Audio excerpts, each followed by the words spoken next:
4 अप्रैल के द हिंदू में क्या क्या पढ़ना है। तो चलिए देखते हैं। यहाँ पे देखो हमारे फर्स्ट पेज पे आया हुआ है कि China plan to rename 11 places in Arunachal. तो इससे रिलेटेड हम थोड़ा सा देखेंगे। इसमें है in its latest attempt to lay claim to area inside Indian territory, क्योंकि आपको पता है चाइना बहुत बार क्लेम कर चुका है बहुत सारी टेरिटरी को लेके इंडिया में कि वो उसकी है। Has announced it will standardise the name of 11 places in Arunachal Pradesh. तो ये अभी उसने 11 जो प्लेसेस हैं अरुणाचल प्रदेश के वहाँ को लेके बोला है। Releasing a list of 11 places on Sunday along with a map that show part of Arunachal Pradesh inside southern Tibetan। तो उसने क्या किया है चाइना ने कि शो किया है जो अरुणाचल प्रदेश का 11 प्लेसेस अरुणाचल प्रदेश के जो हैं उसको सदर्न तिब्बतन रीजन बोला है, विच चाइना रिफर्स एज जंगनन। तो उसको रिफ़र कर रहा है एज अ जंगनन, मतलब एक नाम दे रहा है प्लेस का, मतलब उतनी जो 11 प्लेसेस उसने देखा है। The Chinese ministry of civil aviation even included a town close to state capital Itanagar. तो मतलब आप देख सकते हो कि चाइना क्या करता रहता है। तो ये जस्ट फॉर द नॉलेज जाननी है कि चाइना, क्योंकि हमारी नेबर कंट्री है तो हमें नेबर कंट्री से रिलेटेड आईआर के पर्सपेक्टिव से जानना ज़रूरी है। फिर हम नेक्स्ट आ जाएंगे, हम देखेंगे और हमें कौन सा पढ़ना है। देखो आप कार्बन इमिशन से रिलेटेड हमारा कुछ ना कुछ हमेशा आता रहता है, तो ये टॉपिक हमारा बहुत ज़्यादा इंपॉर्टेंट है। और इन्वायरमेंट में जो हमने पीटी 365 किया है उसमें कार्बन इमिशन से रिलेटेड उन्होंने एक जगह ही सारी चीज़ें दे दी है, स्टैटिक का भी और जो भी करंट में रहा उसका भी, तो वो आप देख लेना।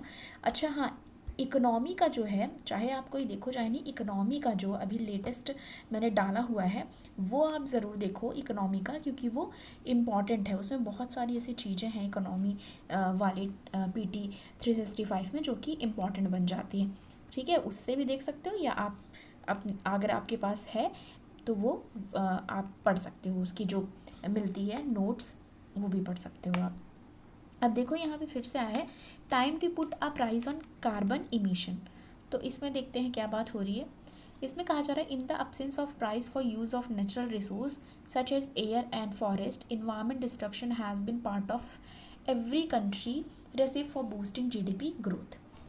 तो जीडीपी ग्रोथ में क्या किस तरीके से क्लाइमेट चेंज का चल रहा है उसकी भी बात यहाँ की जा रही है। But the consequence of this approach has been relentless emission of carbon causing runaway climate change. तो जो इमिशन है कार्बन का, ठीक है, जो कार्बन इमिशन होता है उसकी वजह से जो क्लाइमेट चेंज होता है उसकी बात यहाँ पे की जा रही है। It is time starting with the biggest economies of the G20 to agree on valuing nature. तो G20 में क्या किया गया है, जो बिगेस्ट इकोनॉमी G20 वहाँ पे अग्री किया गया है कि वैल्यू करने के लिए किस तरीके से वैल्यू दी जाएगी नेचर को, ठीक है, इंक्लूडिंग प्राइसिंग कार्बन इन्फ्लुएंस, ठीक है, इन्फ्लुएंस। अब देखो India can take the lead as president of G20 this year. आपको पता है ये कि इंडिया प्रेसिडेंसी करने वाली है। तो इसमें कहा जा रहा है, देखो, in carbon pricing which will open unexpected avenues of decarbonisation. तो डीकार्बोनाइजेशन पे फोकस यहाँ पर किया जा रहा है। अब यहाँ पे वे ऑफ प्राइसिंग वगैरह की बात की गई है, EU चाइना क्या कर रही है, 3 वेज हैं इसमें बताया जा रहा है। 3 वेज ऑफ प्राइसिंग कार्बन, मतलब कौन कौन से वेज बताए गए हैं। The establishment of carbon tax domestically, मतलब कार्बन टैक्स को डोमेस्टिकली क्या किया जाए, इस्टेब्लिश किया जाए, एज इन जैसे कि कोरिया और सिंगापुर में किया गया है। और क्या बताया जा रहा है, the use of an emission trading system ETS in European Union. जैसे ETS सिस्टम है यूरोपियन यूनियन में, वो किया जा सकता है यूरोपियन यूनियन और चाइना में। And the application of an import tariff on carbon content, और इम्पोर्ट टैरिफ लगाया जाए कार्बन कंटेंट पे, एज EU इज़ प्रपोजिंग, जो कि EU ने प्रपोज किया है। अब इसमें बताया जा रहा है सम 46 country price carbon although covering only 30% of global greenhouse gas emission and at an average price of only $6 a ton of carbon, a fraction of the estimated harm from the pollution। तो किस तरीके से ये estimate बता रहे हैं कि pollution होती है, क्या क्या एस्टिमेट है, वो सारी चीज़ें दी हुई हैं। हमको बहुत ज़्यादा नंबर्स याद करने की ज़रूरत नहीं है, ठीक है। पर यहाँ पे क्या कहा जा रहा है, द इंटरनेशनल मॉनिटरी फंड यानी कि IMF ने प्रपोज किया है price floor $75, $50 and $25 ton carbon, कहाँ कहाँ से, US चाइना एंड इंडिया से। अब देख लो यूएस चाइना इंडेक्स जो दिया गया है, यूएस से $75 और चाइना से $50 एंड टन की बात हो रही है, सिर्फ $50 नहीं, $75 टन, $50 टन, ठीक है, $25 टन ऑफ कार्बन, ठीक है। तो यहाँ से ये होता है, यहाँ इन तीन कंट्री इतने का रिस्पॉन्सिबल करती, इतने उसकी रिस्पॉन्सिबल है। Economic wide benefit of carbon prices in the term of damage avoid plus avenue generation generally outweighed the cost it imposed on the individual industry in EU. कहाँ EU, British Columbia and Canada and Sweden. तो ये भी यहाँ पे बताया गया। अब यहाँ पे क्या कहा जा रहा है, a high enough carbon tax can pave the way for decarbonisation as a winning development formula. India as the G20 chair can play a lead role in it. तो आपको पता है इंडिया को प्रेसिडेंसी है, तो ये है कि एक लीडिंग रोल इसमें निभा सकती है इंडिया। क्या क्या इम्पैक्ट है इंडिया पे, ये देख लो। Among the three of pricing, ठीक है, among the three ways of pricing, जो थ्री वेज बताया गया ना प्राइसिंग कि ईयू की तरह कर सकती है, ईयू चाइना की तरह कर सकती है, जैसे वो लोग कर रहे हैं उस तरह, जो अभी जस्ट हमने देखा ना कौन कौन से वेज हैं। देखो वेज ऑफ प्राइसिंग यहाँ पे देखा ना, थ्री वेज ऑफ प्राइसिंग क्या कह रहे हैं वो हमने देख लिया है यहाँ पे, करेक्ट। अब यहाँ पे क्या बताया जा रहा है, इम्पैक्ट ऑन इंडिया, कि इंडिया पे क्या इम्पैक्ट है। अच्छा मैं यहाँ पे ऐसे रोक दे रही हूँ क्योंकि इससे रिलेटेड हम पहले डिस्कस कर चुके हैं, तो आज क्लाइमेट चेंज का हम शॉर्ट नोट पे नहीं करने वाले हैं। तो अगर जिसको है उसको अभी भी शॉर्ट नोट इससे बनानी है या वो पिछला नहीं बनाए, तो आप स्क्रीनशॉट ले लो और जो पॉइंट्स हैं वो मतलब कुछ पॉइंट जो इम्पोर्टेंट है वो आप अपने नोट्स में लिख सकते हो, ठीक है। अब हम आगे देखेंगे। तो यहाँ पे देखो, फिर देखो क्या पता चला है, क्या इम्पैक्ट है इंडिया पे। Among the three ways of pricing India could find a carbon tax appealing as it can directly discourage fossil fuels. Fossil fuels पे कंट्रोल करके किया जा सकता है, while raising avenues which can be invested in clear source of energy और use to protect vulnerable consumer, correct. तो India पे क्या इम्पैक्ट है ये बात की जा रही है। और यहाँ पे एक चीज़ और कही जा रही है, it could replace the more efficient scheme of petroleum tax. क्या कर सकती है, रिप्लेस कर सकती है मोर एफिशिएंट जो स्कीम है पेट्रोलियम टैक्स पे, which are not directly aim at emission. Okay, by the way Saudi Arabia and Russia are at low end of gasoline price including tax and subsidy, China and India in the mid range. तो बताया जा रहा है कि जो Saudi और Russia है वो लो एंड ऑफ गैसोलीन प्राइस पे है, ठीक है, और जबकि चाइना और इंडिया जो है वो मिड रेंज में है और जर्मनी एंड फ्रांस जो है वो हाई रेंज पे है। Okay, the most countries including India physical policy has set in price basic structure need to implement a carbon tax. For example carbon tax की बात की जा रही है यहाँ पे। For example they can be woven into a road fuel tax which are establish in most places and extended to industry. मतलब यहाँ पे कुल मिला के कही जा रही है कि टैक्स भी इम्पोज की जा सकती है, मतलब कुल मिला के ये ध्यान देना है कि कैसे इमिशन को रोका जाए। India could start the IMF figure of $25 a ton. The main obstacle is argument by industrial firm about losing their competitive advantage to export from countries with a lower carbon price. तो अभी challenge क्या आ रहा है, एक competitive जो advantage होता था exporters का from countries which are lower carbon price, तो उस पर एक इम्पैक्ट पड़ सकता है, बस यहाँ पे ये बताया जा रहा है। It might also make sense to allow companies to use high quality international carbon credit. तो ये भी अलाउ किया जा सकता है कि high quality international carbon credit के लिए, ठीक है, कंपनीज को offset up to certain percentage of their taxable emission. तो ये सारी चीज़ें यहाँ पे डिस्कस की जा रही हैं, जो कि कार्बन इमिशन बहुत दिन से ये न्यूज़ में चला आ रहा है, मेंस में आने के चांसेस बढ़ जाते हैं। यहाँ पे देखो, why India should cut down on it's salt intake. तो क्यों इंडिया को सॉल्ट इनटेक जो उसका है उस पर रोक लगानी चाहिए, या पूरी तरीके से रोक की बात यहाँ नहीं कर दी जा रही है कि कम मात्रा में सॉल्ट यूज़ करें, नमक की बात यहाँ पे हो रही है। अब देखो यहाँ पे, the seemingly innocuous act of consuming salt can be dangerous repercussion when taking excess. तो बोला जा रहा है क्या रिपरकर्शन हो सकते हैं अगर एक्सेस में लिया जाए, मतलब ज़्यादा अमाउंट में अगर सॉल्ट कंज्यूम किया जाए तो क्या रिपरकर्शन इसके हो सकते हैं, इसकी बात यहाँ पे की जा रही है। Excess sodium intake contribute to a risk of hypertension. तो आपको पता है सोडियम होता है, ठीक है, ये तो सबको पता है, सोडियम होता है वहाँ पे किसमें, नमक में, ठीक है। तो इसमें ये कहा जा रहा है एक्सेसिव सोडियम अगर लेंगे तो क्या कंट्रीब्यूट करेगा, high risk of hypertension. High risk of hypertension हो सकता है, हार्ट डिजीज़ की प्रॉब्लम हो सकती है, स्ट्रोक की प्रॉब्लम हो सकती है। तो 3 डिजीज़ यहाँ से बताया जा रहा है, hypertension, heart disease and stroke हो सकता है ज़्यादा अमाउंट में नमक खाने से। अब आप देखते होगे बहुत ज़्यादा लोग खाना खाने के साथ जो भी पड़ा रहता है नमक तो रहता ही है, ऊपर से भी नमक यूज़ करते हैं, तो उनके लिए भी ये चीज़ें बताई गई हैं। The dangerous often lurk undetected, warranting urgent attention and a revaluation of our dietary choice. अब यहाँ पे एक चीज़ और है, the danger often lurk undetected, warranting urgent attention and a revaluation of our dietary choices. तो मतलब एक तरीके से कंट्रोल लगाने की बात यहाँ पे की जा रही है, ठीक है। अब यहाँ पे ये बताया जा रहा है, an average India sodium consumption is more than double the physiological need and dramatically exceed the WHO recommendation daily intake. तो ये लाइन हम अपने मेन सेंसर में नोट कर सकते हैं, ठीक है। तो यहाँ पे आपको स्टार बना लेना है, इम्पॉर्टेंट है, और अपने शॉर्ट नोट पे भी लिखना है। ओके, क्या इंपॉर्टेंट बताया जा रहा है यहाँ पे कहा जा रहा है कि एन एवरेज, ठीक है, इंडिया का जो सोडियम कंजप्शन है वो क्या है, डबल है जितना कि हमको नीड है, ठीक है, जितना हमको फिजियोलॉजिकल नीड है और जितना हमें खाना चाहिए उससे ज़्यादा फिजियोलॉजिकल नीड और dramatically exceed the WHO recommendation. और WHO ने रिकमेंडेशंस दी थी, वर्ल्ड हेल्थ ऑर्गेनाइजेशन ने, कि डेली इनटेक जो सॉल्ट का है अडल्ट्स के लिए वो लेस देन 5 ग्राम होना चाहिए। अडल्ट की बात की जा रही है यहाँ पे, बच्चों की नहीं। इनटेक लेस देन 5 ग्राम होना चाहिए अडल्ट्स का। The WHO recently publish the global report on sodium intake reduction. तो यहाँ पे WHO की जो रिसेंटली ग्लोबल रिपोर्ट पब्लिश हुई है, global report on sodium intake reduction, उसमें क्या कहा जा रहा है, which shed light on the progress of its 194 member state, जो 194 मेंबर स्टेट है, towards reducing population sodium intake by 30% by 2025।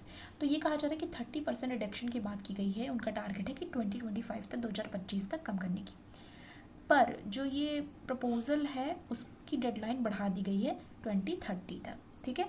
India has enacted voluntary measure to decrease sodium in food supply and promote healthier food choice. India ने ऐसा किया है कि जो sodium है उसके डिक्रीज करने को कहा है, और ये भी कहा है कि फूड सप्लाई और प्रमोट करेंगे हेल्थियर फूड चॉइस को।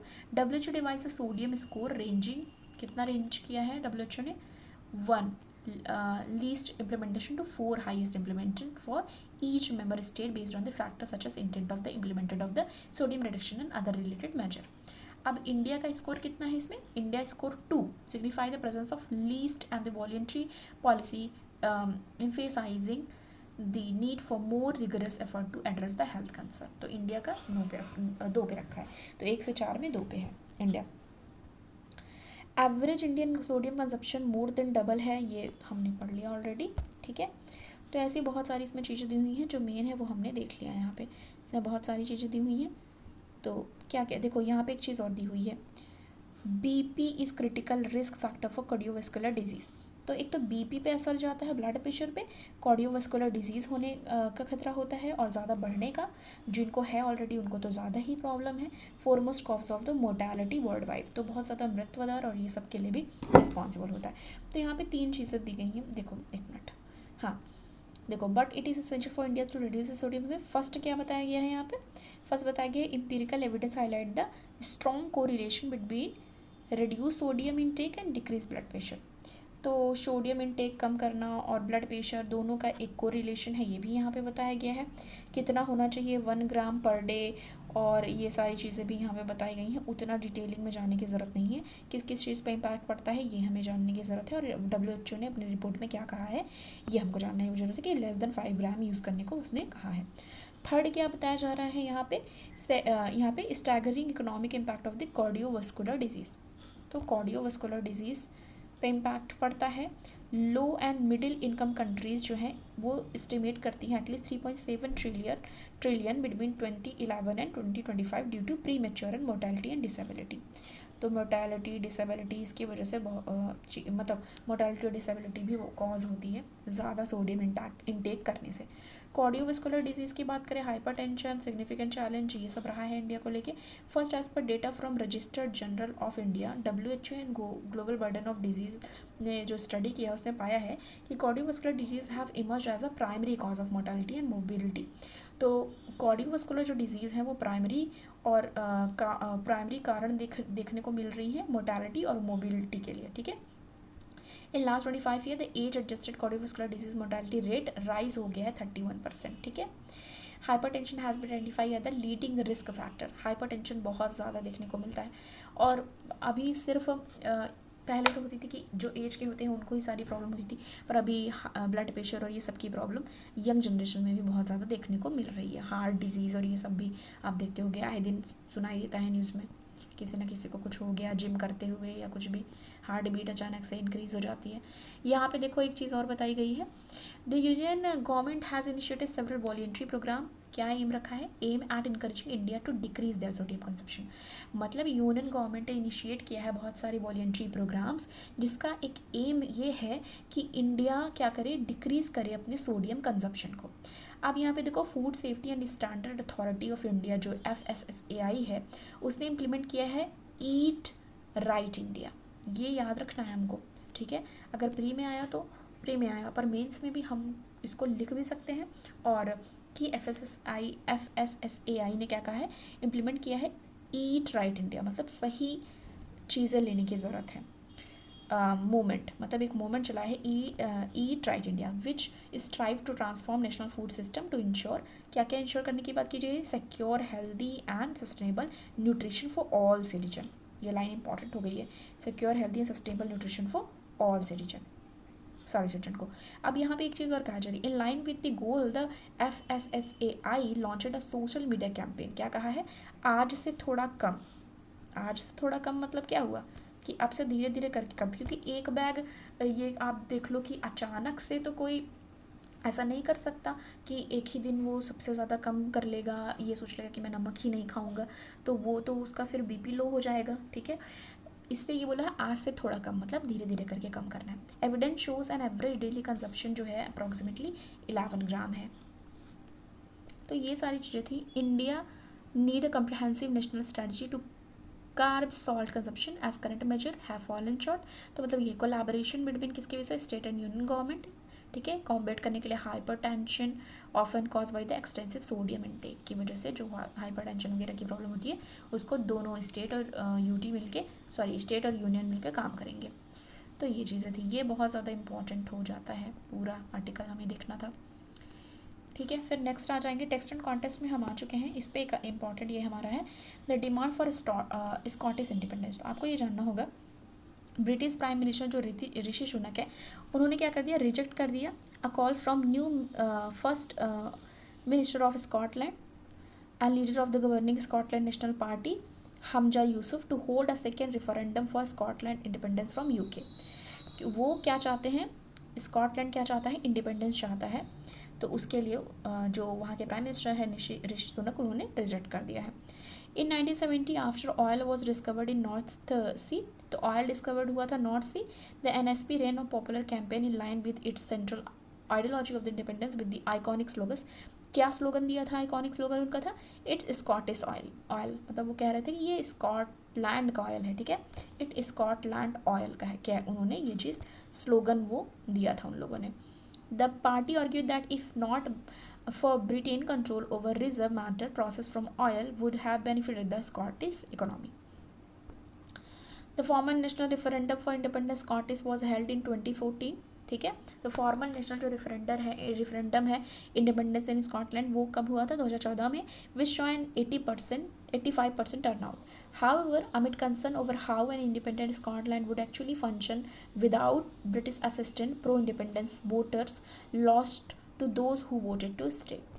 तो मतलब किस तरीके से since when Scotland been demanding independence, ये सारी बातें यहाँ पे लिखी हैं। बस हमको ये जानना है कि हाँ कोई ऐसी कंट्री है जो डिमांड कर रही है और किस बात को लेके, वहाँ के ऑयल को लेके ये सब बात हुई थी। तो हमको इसको एक न्यूज़ हमें अपडेटेड रहना पड़ता है कि क्या चल रहा है देश दुनिया में, ठीक है, तो वो हमको जानना होता है। अब यहाँ पे एक पॉलिटी एंड गवर्नेंस से रिलेटेड आया है, on defamation case boost against freedom of speech and expression. तो पॉलिटी एंड गवर्नेंस से रिलेटेड है ये, ठीक है, सबको ऑलरेडी पता ही होगा। वीडियो बहुत लंबी हो गई इसलिए हम इतना ज़्यादा नहीं देखते हैं डिटेल में, पर जो जो इम्पोर्टेंट होता है वो हम देखते हैं, ऐसा नहीं कि छोड़ देते हैं। फॉर्मल कांग्रेस प्रेसिडेंट जो हैं राहुल गांधी, ये सब हमको नहीं देखना है, हमको जो अपना मेन है वही देखना है, ठीक है। तो यहाँ से हम आएंगे, यहाँ से हमारे बात करती है यूजिंग रेपुटेशन एज राइट। तो यहाँ पे बात की गई है रेपुटेशन को as a right. First it held that right to reputation was protected under article 21।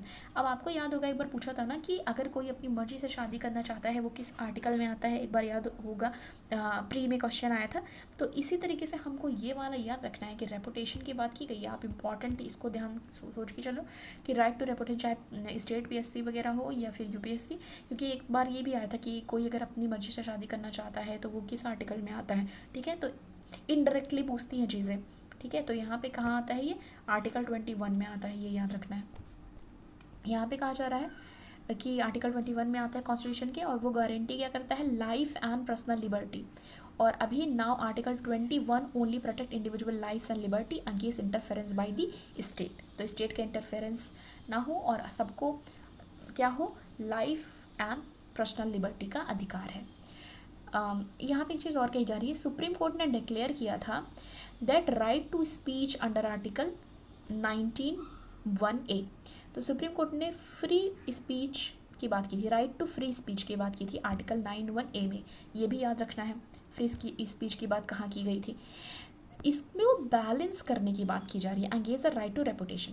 तो किसकी बात की जा रही है, फ्री स्पीच और रेपुटेशन दोनों को बैलेंस करने की बात की जा रही है। और दोनों को आपको याद रखना है कि जो रेपुटेशन वो आर्टिकल 21 में बोली गई है बात, और फ्री स्पीच 19(1)(a) में। तो बस ये हमको यहाँ से जानना था, ठीक है। अभी ये सब पूरा नहीं जानना कि क्या हुआ क्या नहीं हुआ, बस हमको थोड़ी जो हमारे एग्ज़ाम के रिलेटेड है वो हमको यहाँ से जानना था, ठीक है। तो ये सारी चीज़ें हमने देखी, और जो भी छुट्टी होगी वो हम शॉर्ट नोट में डिस्कस कर लेंगे। तो ये था आज का हमारा जो द हिंदू का analysis. Thank you so much, मिलती हूँ नेक्स्ट वीडियो साथ।